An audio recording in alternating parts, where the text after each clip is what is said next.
Hey guys, this is Mario. Hello. Welcome back to Let's Play Pokemon Crystal. So, well, I was just standing here. I got a call from Joey, the youngster. This is Joey, got a minute? Get to be in battle. You promise? Alright. Well, there's another rematch right there. How about that? Right now, it is nighttime. It's 7:21 p.m. Which means that it's actually night. You can actually see it here. Ta-da! It's night. Everything is dark. Personally, I don't prefer playing in the night because, well, I prefer the lightness and all. But there are some advantages to playing in the night. There's just one feature in a later city where it needs to be night. And let's see, there's some Pokemon that you can catch only in the night. For example, I'll show you later. I mean, there's actually one Pokemon in the night that you can only catch in Sprout Tower. I mean, there's only one Pokemon in... There's a Pokemon in Sprout Tower that you can catch only in the night, I mean. Yeah, so let's... I think Oniguma may be a bit too powerful, but... it'll be good against it anyway. Whoa. So from here on out, Sage is battling you. So, this is the one, this is the one, this is the one, it should be the one. It is the one! This is Gastly, Ghost and Poison type. And I think it only knows Lick and something like that, so I can't do anything against Oniguma. I'm gonna push my luck and try to catch it with one Pokeball, because I think Oniguma's Lick will probably just kill the thing.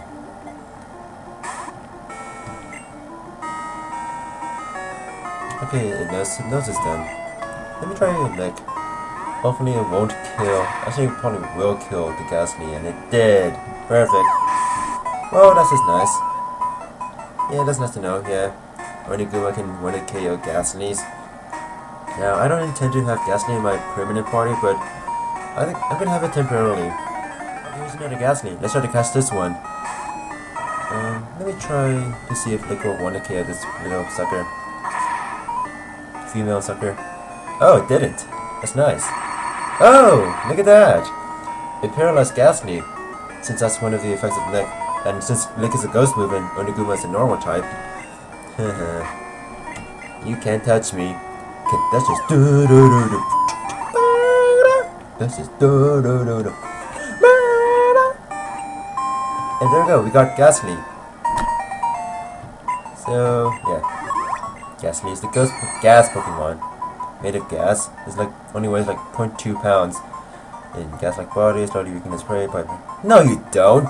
That's not how you fight. I'm going to give Gastly a name anyway. Yeah, it goes like this. Now, I know this is the name of a demon, but... trust me, Zuzu. Trust me, The Exorcist is the movie that came closest to freaking me out. I mean it. Like, I don't get scared easily by, horror movies, but... The Exorcist was the closest, so it's appropriate, naming Gastly after the, the demon that from the movie that Nick came close to like freaking me out.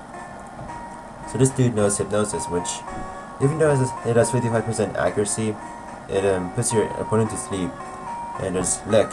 Well, let's look at his stats. Now, one thing about Gastly is that Ghost is a physical type. However, Ghost and Poison are physical types, but its special attack is greater than its attack, much greater than its attack. Its attack sucks, so it doesn't benefit from stab, but you can teach, Gastly and its family special moves. I mean, it wouldn't need a stab to rape since it's pretty fast and pretty powerful in terms of its special attack. So you see here, yeah. So I'll meet you at week 31, where I think I'll train Gastly a little bit, so see ya. So as I said before, Nurse Joy's, how Nurse Joy greets you depends on the time of the day. So it's in the night, so she says, "Good evening, you're out late." Yeah. So as I said before, I'm not a big fan of, playing in the night, just because, it's too dim and, well, everything is lit up and, come on, you don't want to go, on a Pokemon training mission in the night. I mean, who wants to do that? I mean, first of all, it's kind of illogical that everyone is still up at night, and even though it's like, at 2 in the morning, and, it's perfectly safe to go out on a journey on your own in the wilderness, even though you can get raped by rapists all around. After all, it is only the real world, right? So yeah. So as I said, there's a Pokemon that appear only in the night. If you run into one of those, then Pazuzu cannot fight it because it'll be a normal type. Well, it's not. No, he's a Poliwag instead. Poliwag is a water Pokemon, and knows Bubble and maybe Hypnosis. It's pretty fast and it's actually a decent Pokemon. I like it. Here's Hypnosis, putting it to sleep. So yeah, Poliwag is a decent Pokemon. I say it can. The interesting thing about Poliwag this generation is that it evolves into Poliwhirl, and then Poliwhirl can branch evolution into, one. I mean, Eevee was the first instance of branch evolution, where it can evolve into either Jolteon, Flareon, or Vaporeon. In this generation, more Pokemon have the option of doing branch evolution. Normally, one or the other. I'll point them out because it's pretty cool. However, the conditions for the other branch evolution is a bit, more difficult since it involves having a friend to trade with. So yeah. If you don't have someone to trade with, you're probably going to be stuck with a Poliwhirl or something like that. Or just evolve it to a Poliwrath. Ooh, that's great! Pazuzu grew to level 6. So yeah. I'll be training Pazuzu here, so it'll probably take a while. Oh, here's another Pokemon that you can find only in the night. This is Ladybug's counterpart. Ladybug and Spinarak were version exclusives in Pokemon Gold and Silver. Not respectively, but Spinarak is to Gold as Ladybug is to Silver. And Spinarak is found only in the night. I mean, Spinarak is more offensive than Ladybug, but neither is impressive. Although Spinarak can learn some more diverse moves later on, it kind of takes a little bit on Venonat, but not really. And again, and since both Ghost and Poison are, resistant to poison, it's not very much. Also, this time there's quad weaknesses and quad resistances, and first of all, they handled the dual type system in, this generation better. Here's another Spinarak. This time, there's that resistances that, stack on each other, or weaknesses that stack on each other with, quadruple weaknesses or quadruple resistances. And then, weaknesses and resistances can negate each other. So, that also, provides some strategy. As a Pokemon with a dual type may be, favored if its typing, works for it or not. So that's something to keep in mind. So, adds more strategy into the game. You put more thought into your Pokemon this time, right?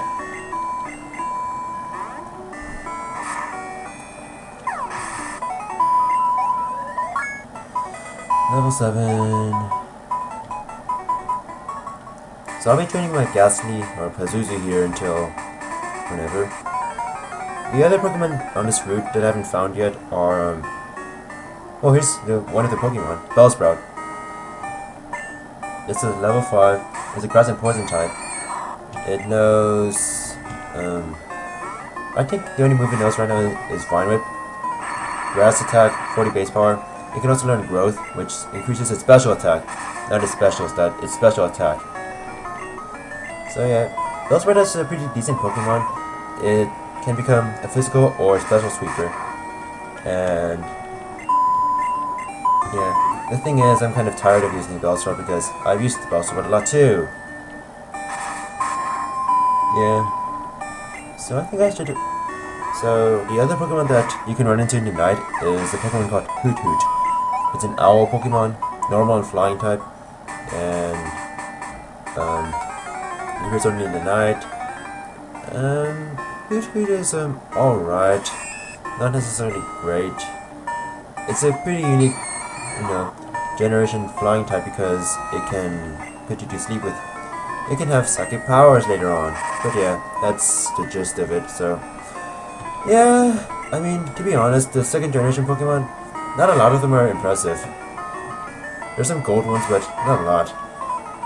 Especially with their crappy movesets. Natural crappy movesets. I learned another move at level 8, Spite. It's a new move. What it does is, first of all, here it is. So like that, yeah. It cuts the PP of the foe's last move by 2 or 5. It's pretty decent, it's a pretty nice strategy move, since, the opponent actually has PP this time, even the AI's opponents do. So, yeah. It's pretty nice to use, especially like, opponent has an annoying move and you need to, like, get rid of it quickly, so might as well use Spite, why not? Oh, by the way, the egg counts as a Pokeball, so, yeah. Even though it's not a Pokemon yet. Whatever. Okay, can you please make some progress right now? Okay, I mean, there's a reason why I'm skipping trainer battles. It's so I can get more done in the video. So here's I don't think such was required since you can actually avoid them if... Whatever. Have a hearty battle. The tower will stand strong. So, we have here Sages. A new trainer type. This guy is named Sage Nico. They tend to have, Asian names. And the sages in this tower tend to use Bellsprouts, which I kind of talked about earlier. Oh, okay. I didn't intend to use Oniguma, but I guess I can't tell Pokemon apart by the Japanese names then. So yeah, they tend to use Bellsprouts because it's just a Sprout Tower, and I guess they're crazy about Bellsprouts. I don't know the whole deal about Sprout Tower and the whole... I mean, you know what perplexes me the most? You know what, perplexes me the most? The freaking pillar in the middle. What the hell is it about that? What's the whole... I mean... What is the pillar? And why? Jeez. I mean... They say it might be a Bellsprout, but what is it? I mean, it can't be a giant Bellsprout. First of all, it'd die of starvation, wouldn't it? Would it? I mean, you think of, a freaking Bellsprout in the tower, supporting a tower who needs food. It'd be freaking impossible to, feed it if it's inside the pillar. I mean, if it's inside the pillar, it's just starve to death. I mean, there's no sunlight too, so it cannot grow. I mean, you think it would shrink instead. Oh, nice, Bakafan. I fought hard, but I'm too weak. Yeah, maybe. I think it's... You think it's, like, physically possible to get reception in a tower? But here's Wade. Were you awake? Yeah. If you want... Oh, that's really nice. You can get a berry from Wade. See, that's, why I actually considered, giving Wade my phone number. Even though I probably, I'm not the type to give Wade my phone number. So, the Pokemon you can find here are pretty much Ghastlies and Rattatas. That's about it. Only at night. In the day, it's just Rattatas. So we have here the Paralyze Heal. Heals Paralysis, so I'm not a big fan of buying those in the store. And okay, this is an unavoidable battle. Man, they run faster. Stages. We stand guard in this tower. Here, we express our gratitude to honor all Pokemon. I like the whole Pokeball icon, except it looks all white and pixely and squarey, so you can tell if it's a Pokeball or some kind of weird symbol. It makes, much more sense later on, visually. Let's send Pazuzu out. Okay, I was trying to use Liquid. Why not? Put the Bellsprout to sleep. It's past your bedtime, Bellsprout. Well, not really, but whatever. So, kill this thing. Okay, yeah. Trainer battles can sometimes be just mash fests. Like, they don't usually require a lot of strategy. Mainly because, well, even though the AI is a bit more developed in this generation overall, in trainer battles the AI isn't very, hard. I mean, that's kind of general. That's kind of in general. The wild Pokemon have, even less advanced AIs maybe, since they're in the wild. These people are not expected, to... That's a critical hit. That's it. Wow. Gym leaders are, tend to have, more developed AIs. Let's keep Bakafan out. Hence, when I had Bakafan fight against that Pidgey, all Pidgey ever used was Mud Slap, since that was, super effective against Bakafan. And as Falker said, must have is both defensive and offensive. Oh, critical hits do the same amount of damage as a normal. What the? Okay, whatever. I mean, critical hit should be like doing double the damage, but whatever. Cynical grew to level 11. And Sage Chow was defeated. Mr. Chow, thank you! Oh, I had to cut it here. So yes, yeah.